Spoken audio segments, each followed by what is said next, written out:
ngang 이렇게 나. Ngang chagi mal.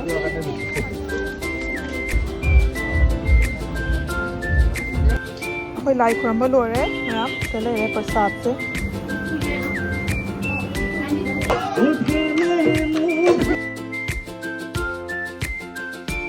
Hi everyone, good morning and welcome back to my channel. Mayam namaku. Agi channel sida taram no cheri mayam ngasi se New Year ni ngasi se 1st January ni apako.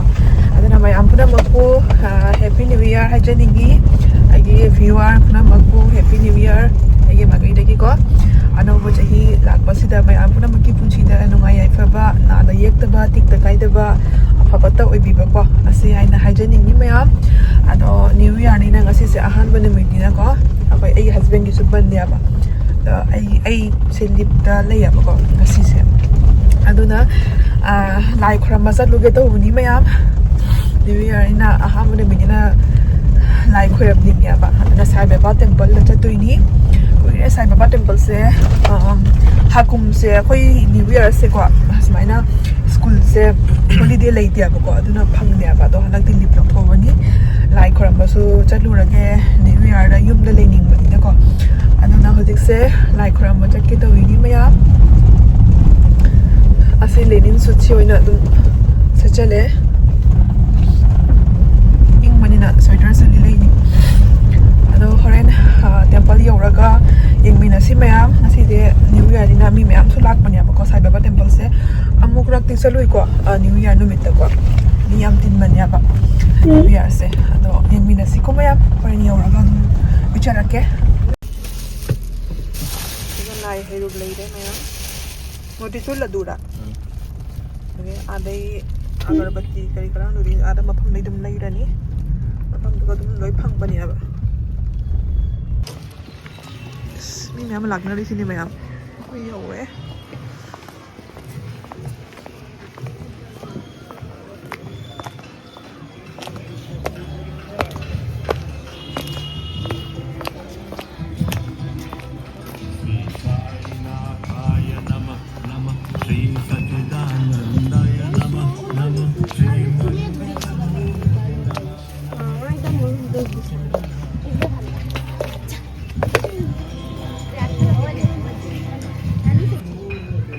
mayam lagna ri sini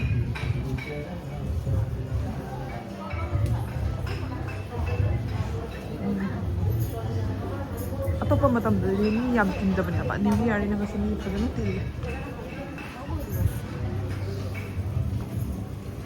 tango ni mutin len ni to ko la holo ro samalo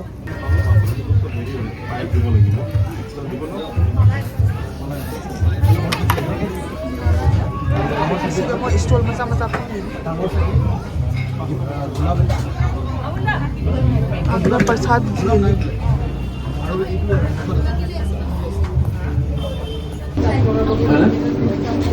Ni na mesin mana soal sini.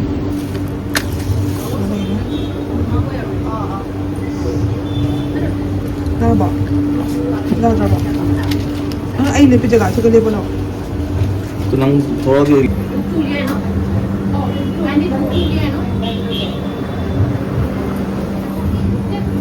Sudah mau dia khalat. Khoiramurey.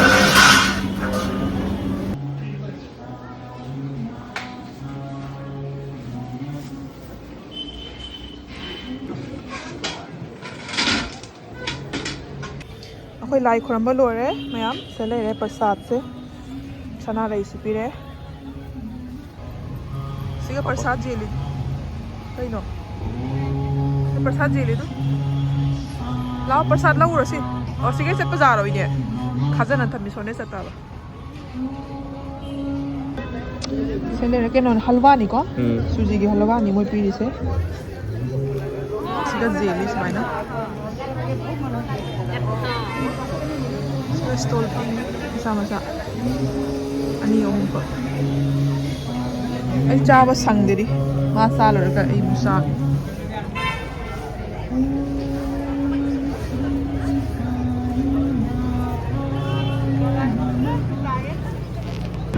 ngang 이렇게 나. Nangang machagi mal. Ini size mo. Ha? Rani. Tagadra. Ano sila? Pictro. Ikte ya. Nang ito na sorry niya. Ayu ya topo ni na. Mayu ba? Nangang machagi na Ang hunda. yang mo tang natin, ang mo tayo pa to photo ira. By the way, ito kiman hoy? 70 niya. Asli lagi sila. Tortoise lang. Itu? 120 eh.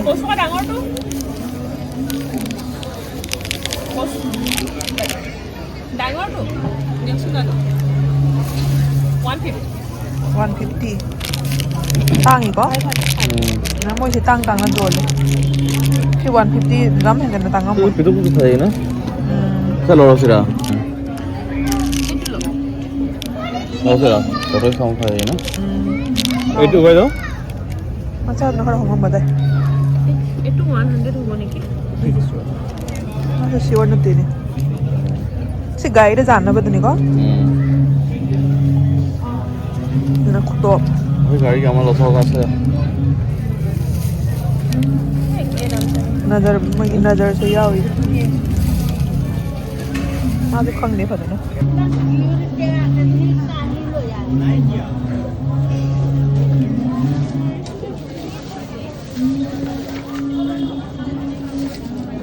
Macam sino mo yung tangi niya? Masugi tamang to orang ni. Masusi na tao din eh. Si 180 eh. Sa pital gi lawa siya. Si siya man laure. Tangi ngo. Tao pa jate. ৰাতি phone কৰিছিল Tang kasi tang naman laure. মোবাইলটো silent কৰি শুই থাকিলো ৰাতিপুৱা Pati সোনকালে ko? উঠিব লাগিছে যে 3:30 উঠিছো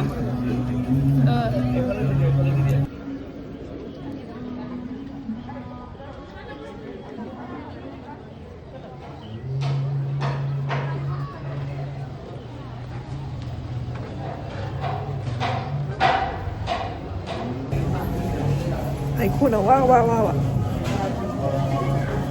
Like from balore may alam eh. Tinga meeting gale.